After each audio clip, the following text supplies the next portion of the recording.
പറ്റിപ്പോയ തെറ്റ് തിരുത്താൻ പൂർവികമായി കൊടുത്തുപോരുന്ന ശിക്ഷയായിരുന്നു അന്ന് വിധിച്ച വിലക്ക്.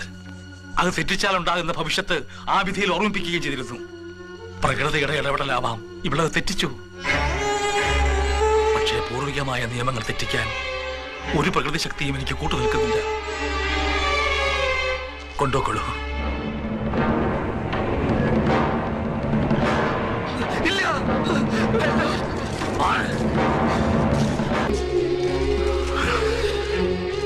എല്ലാ കുറ്റങ്ങളുടെ ഭാരവും ചുമന്നുകൊണ്ട് ഞങ്ങളുടെ ദേവയാനി യാത്രയാവുകയാണ്. അവൾ ആ ശിരസിൽ വെച്ച് ചുമക്കാൻ കൊതിച്ചത് മറ്റൊരു ഭാരമായിരുന്നു. സ്വപ്നഭൂമിയുടെ സ്വന്തം മണ്ണിൽ പറക്കുന്ന ഒരു കുടം വെള്ളം. അത് കൊടുത്തിരുന്നുവെങ്കിൽ സ്വപ്നഭൂമിക്കാർ സ്വയം മറന്നുപോയനെ. ഒത്തിരി മാറ്റങ്ങളുമായി ഇനി ആ ഉറവ പൊട്ടി ഒഴുകുമെന്ന് യാതൊരു പ്രതീക്ഷയും എനിക്കില്ല.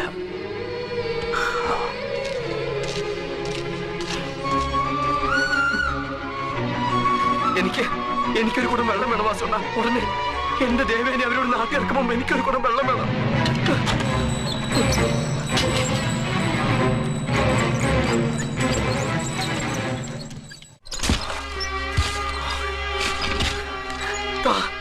തരികയാണെങ്കിൽ ഇപ്പൊ തരണം, ഇനി സമയമില്ല.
എവിടെ എന്റെ ദേവിക്ക് കൊടുക്കാനുള്ള വെള്ളം?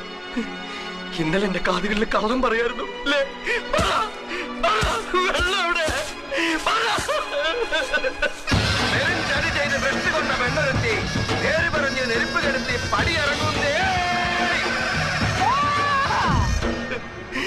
ആർക്കാ തെറ്റിയത്? പാതാളത്തിലെ 12 കോടി ഉറവകളുടെ കണക്ക് പറഞ്ഞ ഗുരുക്കന്മാരെ, ആർക്കാ തെറ്റിയത്?